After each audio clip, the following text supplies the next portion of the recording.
السلام علیکم رحمۃ اللہ، کیسے ہیں آپ؟ امید کرتی ہوں آپ خیریت سے ہوں گے۔ اللہ تعالیٰ سے دعا کرتی ہوں اللہ تعالیٰ ہم سب کو خیر و عافیت سے رکھے اور ہمارے علم میں مزید اضافہ عطا فرمائے۔ آج ہم سورہ فرقان پارہ نمبر 18 کا رکوع نمبر 16 پڑھیں گے انشاءاللہ تعالیٰ۔ شروع کرتی ہوں اللہ کے نام سے۔ اعوذ باللہ السمیع العلیم من الشیطان الرجیم، بسم اللہ الرحمن الرحیم۔ تبارک الذی نزل الفرقان علی عبدہ لیکون للعالمین نذیرا۔ تبارکہ بہت بابرکت ہے، الذی وہ ذات جس نے نزلہ نازل کیا، فرقان علی عبدہ ہی اپنے بندے پر، لیکونا تاکہ وہ ہو جائے، للعالمین جہان والوں کے لیے، نذیرا ڈرانے والا۔ اس آیت مبارکہ میں فرمایا گیا ہے کہ اللہ تعالیٰ کی ذات بڑی بابرکت ہے، بہت و خیر بھلائی والی ہے، بہت احسان کرنے والی ہے کہ اس نے نازل کیا ہے فرقان یعنی قرآن۔ تبارکہ کا مادہ بارہ کاف ہے جس سے دو مصدر نکلتے ہیں، ایک برکتن اور دوسرا بروک۔ برکتن میں بڑھوتری، کثرت اور زیادتی کا مفہوم پایا جاتا ہے، اور بروک میں ثبات، بقا اور لزوم کا مفہوم ہے۔ برکتن باب تفاعل سے ہے جس کی خصوصیت ہے کہ اس میں مبالغہ پایا جاتا ہے، یعنی برکتن کا ترجمہ ہوگا بہت زیادہ برکت والا، اور بروک میں پاکیزگی، تقدس کا کمال مراد ہوتا ہے۔ لہٰذا تبارکہ سے مراد ہے خیر میں زیادہ ہونا، بڑھا ہوا ہونا، دائمی خیر ہونا، یعنی وہ ذات جو خیر اور بھلائی میں ساری کائنات سے بے انتہا بھری ہوئی ہے، بڑائی، احسان، غرض ہر لحاظ سے بے حد و حساب خوبیوں اور بھلائیوں کی جامع ہے۔ تبارکہ کا لفظ صرف اللہ تعالیٰ کے لیے استعمال ہوتا ہے کیونکہ کسی اور میں یہ ساری خوبیاں جمع نہیں ہو سکتی۔ نزلہ آہستہ آہستہ کسی چیز کو اتارنا ہوتا ہے۔ ہم سب جانتے ہیں کہ قرآن کو آہستہ آہستہ اتارا گیا، نازل فرمایا گیا، جبکہ دوسری کتابوں کو ایک ہی مرتبہ اتارا گیا، اس لیے ان کتابوں کے لیے انزلہ کا لفظ استعمال ہوتا ہے۔ قرآن کو آہستہ آہستہ تقریباً 23 سال کے عرصے میں اتارا گیا حالات و واقعات کے مطابق، اس لیے قرآن کے لیے نزلہ کا لفظ استعمال ہوتا ہے۔ آگے قرآن کو فرقان اللہ تعالیٰ نے کہا۔ فرقان کے معنی ہوتے ہیں حق اور باطل، توحید، شرک اور عدل و ظلم کے درمیان فرق کرنے والا۔ یہاں پہ قرآن کی یہ خصوصیت بیان کی گئی ہے کہ یہ حق و باطل کو الگ کرتا ہے، اس لیے اسے فرقان کہا گیا۔ علی عبدہ ہی اپنے بندے پر، بندے سے مراد نبی صلی اللہ علیہ وآلہ وسلم ہیں جن کو اللہ تعالیٰ نے تمام جہانوں کے لیے ڈرانے والا بنا کر بھیجا۔ آپ صلی اللہ علیہ وآلہ وسلم خود اپنے بارے میں فرماتے ہیں کہ مجھے احمر و اسود سب کی طرف نبی بنا کر بھیجا گیا ہے۔ صحیح بخاری کتاب التیمم۔ ایک دوسرے مقام پہ اللہ تعالیٰ فرماتے ہیں قل یا ایھا الناس انی رسول اللہ الیکم جمیعا، کہہ دیجئے اے لوگو میں اللہ کا رسول ہوں تم سب کی طرف۔ سورۃ الاعراف آیت نمبر 158۔ الذی لہ ملک السماوات والارض ولم یتخذ ولدا ولم یکن لہ شریک فی الملک وخلق کل شیء فقدرہ تقدیرا۔ الذی وہ ذات، لہو اسی کے لیے، ملک السماواتی بادشاہی آسمانوں کی، والارضی اور زمین کی، ولم یتخذ ولدا اور نہیں اس نے بنائی اولاد، ولم یکن لہ شریکن اور نہیں ہے اس کا کوئی شریک، فی الملکی بادشاہت میں، وخلق کل شیء اور اس نے پیدا کیا ہر چیز کو، فقدرہ تقدیرا پھر مناسب اندازہ ٹھہرا دیا۔ اس آیت مبارکہ میں اللہ تعالیٰ نے اپنی 4 صفات بیان فرمائی ہیں جو اس کی توحید کی دلیل ہیں۔ پہلی یہ کہ آسمان و زمین کی بادشاہی اسی کے ہے، کسی اور کی نہیں ہے، ان دونوں کو چلانے والا بھی وہی ہے۔ دوسرے سب اپنے وجود اور اپنی بقا میں اسی کے محتاج ہیں۔ دوسری صفت یہ کہ اللہ تعالیٰ کی اولاد نہیں ہے، جو یہود و نصارہ اللہ تعالیٰ کے بیٹے بناتے ہیں اور کفار مکہ اللہ تعالیٰ کی بیٹیاں بناتے ہیں، اللہ تعالیٰ اس سے پاک ہے۔ اللہ تعالیٰ کی تیسری صفت یہ بیان کی گئی کہ اللہ تعالیٰ کی بادشاہی میں کوئی اس کا شریک نہیں ہے۔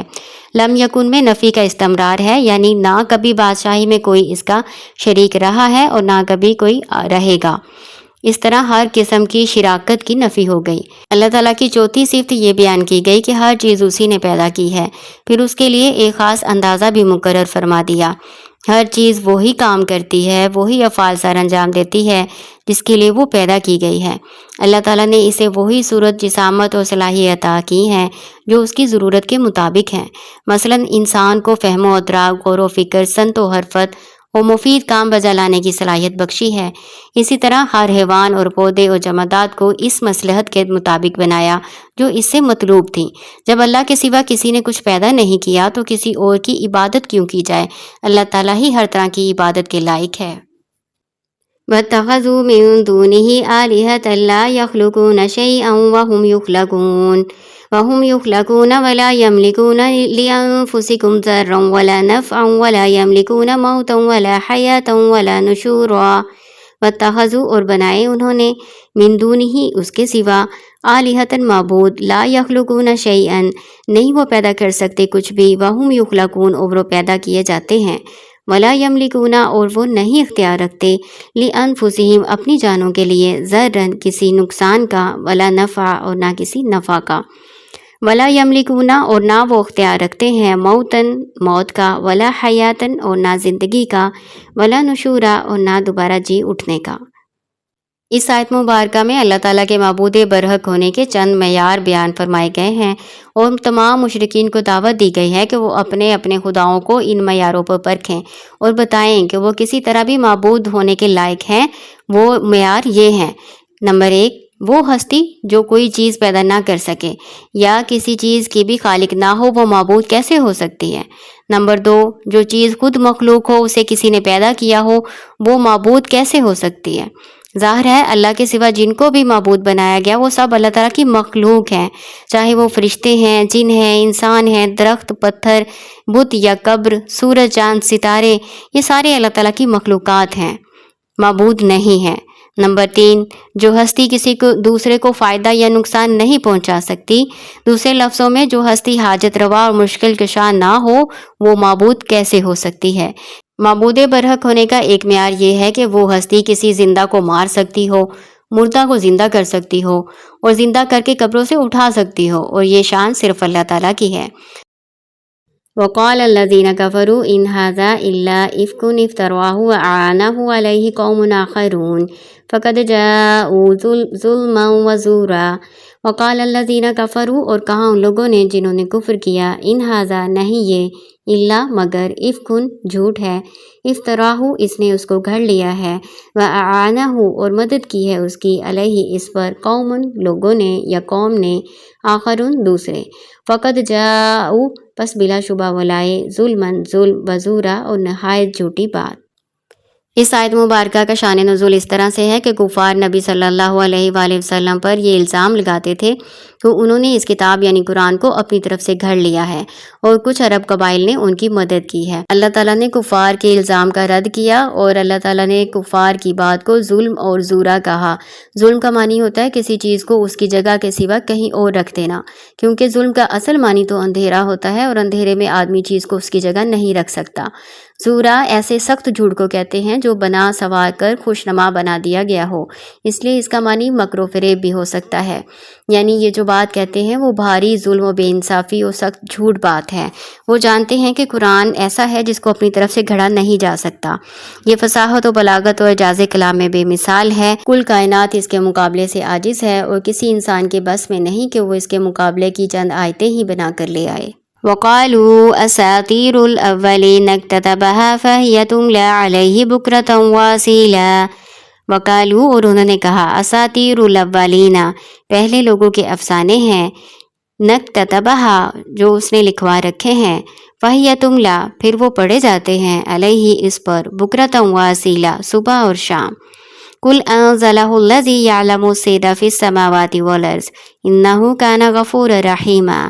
قل کہہ دیجئے، انزلہ اس کو نازل کیا ہے، الذی اس ذات نے، یعلم جو جانتا ہے، سر فی السماوات والارض پوشیدہ باتیں آسمانوں اور زمین میں، انہ کان غفورا رحیما بے شک وہ ہے بہت بخشنے والا، بہت رحم کرنے والا۔ وقالوا اساطیر الاولین اور وہ کہتے ہیں کہ پہلے لوگوں کی کہانیاں ہیں، یعنی کفار یہ الزام لگاتے ہیں نبی صلی اللہ علیہ وآلہ وسلم پر کہ یہ خود تو ان پڑھ ہیں، اس لیے دوسرے لوگوں کے ذمہ اس نے یہ کام لگا رکھا ہے کہ صبح شام لکھوائی ہوئی کہانیاں اسے پڑھ پڑھ کے سنائیں تاکہ انہیں زبانی یاد ہو جائے۔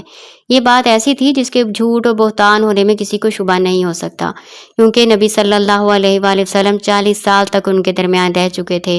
اگر کوئی شخص چھوٹے سے شہر میں چند دن صبح شام کسی کے پاس رہے تو اس کا تو پتہ چل ہی جاتا ہے۔ ان لوگوں کا اصرار ہے کہ اب اس نے دوسروں کی لکھوائی ہوئی باتیں صبح شام اپنے سامنے پڑھوائی ہیں، اگر ایسا ہوتا تو وہ بھی کسی سے لکھوا کر ایسی صورت پیش کر دیتے۔ پھر آگے اللہ تعالیٰ کہتے ہیں کہ یہ اللہ تعالیٰ کی طرف سے نازل شدہ ہے جو پوشیدہ باتوں کو جانتا ہے، جو زمین و آسمان کی ہر بات کو جانتا ہے۔ انہ کان غفور رحیمہ، بے شک وہ بہت بخشنے والا، بہت رحم کرنے والا ہے۔ یعنی یہ اللہ تعالیٰ کہہ رہے ہیں کہ جو سب چیزوں کا علم رکھنے والا اللہ تعالیٰ ہے، وہ ہر چیز پر قادر ہوتا ہے، لیکن پھر بھی اللہ تعالیٰ ان کی فوری پکڑ نہیں کرتا۔ اس کی وجہ یہ ہے کہ وہ بہت زیادہ بخشنے والا ہے، بہت زیادہ رحم کرنے والا ہے، اس کی رحمت دائمی ہے۔ اگر چاہتا تو ان کو فوری طور پر سزا دے دیتا، لیکن اللہ تعالیٰ اپنے بندوں کو بخشتا ہی رہتا ہے، ان کو مہلت ہی دیتا رہتا ہے۔ وَقَالُوا مَا لِهَٰذَا الرَّسُولِ يَأْكُلُ الطَّعَامَ وَيَمْشِي فِي الْأَسْوَاقِ لَوْلَا أُنزِلَ إِلَيْهِ مَلَكٌ فَيَكُونَ مَعَهُ نَذِيرًا أَوْ يُلْقَىٰ إِلَيْهِ كَنزٌ أَوْ تَكُونُ لَهُ جَنَّةٌ يَأْكُلُ مِنْهَا وَقَالَ الظَّالِمُونَ إِن تَتَّبِعُونَ إِلَّا رَجُلًا مَّسْحُورًا۔ وقالو، انہوں نے کہا، مالی کیا ہے، حاضر رسولی اس رسول کو، یاکل الطعام کھاتا ہے کھانا، ویمشی فی الاسواق اور چلتا ہے بازاروں میں، لولا انزل الیہ ملک کیوں نہیں نازل کیا گیا اس کی طرف کوئی فرشتہ، فیکون معہ نذیرا پس وہ ہو جاتا ساتھ اس کے ڈرانے والا، او یلقا یا پھر ڈالا جاتا الیہ اس کی طرف کنزن کوئی خزانہ، او تکون لہ جنت یا ہوتا اس کا کوئی باغ، یاکل منہا وہ اس میں سے کھاتا۔ وقال الظالمون اور کہا ظالموں نے، ان تتبعون نہیں تم پیروی کرتے، الا مگر رجل مسحورا ایک آدمی کی جو جادو کیا گیا ہے۔ انظر کیف ضربوا لک الامثال فضلوا فلا یستطیعون سبیلا، انظر دیکھو کیفا کیسے ضربوا بیان کی انہوں نے، لکا آپ کے لیے امثالہ مثالیں، فضلوا پس وہ گمراہ ہو گئے، فلا یستطیعون سبیلا پس وہ نہیں استطاعت رکھتے راستے کی۔ یہ کفار نبی صلی اللہ علیہ وآلہ وسلم کے بارے میں جو اعتراضات پیش کیے ہیں وہ یہاں بیان کیے گئے ہیں۔ یعنی کفار کہتے ہیں کہ یہ کیسا پیغمبر ہے، یہ تو کھانے کھاتا ہے، یہ تو بازاروں میں چلتا پھرتا ہے، اور پھر کہتے ہیں کہ یہ ہمیں کوئی معجزے کیوں نہیں دکھاتا، اس کے ساتھ کوئی فرشتہ نازل کیوں نہیں ہوتا تاکہ وہ بتاتا کہ یہ اللہ کا رسول ہے۔ پھر آگے اعتراض کرتے ہیں کہ اس کے اوپر کوئی خزانہ کیوں نہیں نازل فرمایا گیا، یا اس کا کوئی باغ ہوتا یہ اس میں سے کھاتا پیتا۔ پھر اللہ تعالیٰ کہہ رہے ہیں کہ یہ کافر لوگ دیکھیں کس طرح کی باتیں کر رہے ہیں آپ صلی اللہ علیہ وآلہ وسلم کے بارے میں۔ کبھی آپ صلی اللہ علیہ وآلہ وسلم کو ساحر کہتے ہیں، کبھی مسحور اور مجنون کہتے ہیں، کبھی کذاب کہتے ہیں اور کبھی شاعر، حالانکہ یہ ساری باتیں باطل ہیں۔ جن کے پاس ذرہ برابر بھی عقل و فہم ہے وہ ان کا جھوٹا ہونا جانتے ہیں، بس یہ ایسی باتیں کر کے خود ہی ہدایت سے دور ہو رہے ہیں، اس لیے اللہ تعالیٰ نے ان کو ہدایت کی توفیق ہی نہیں دی۔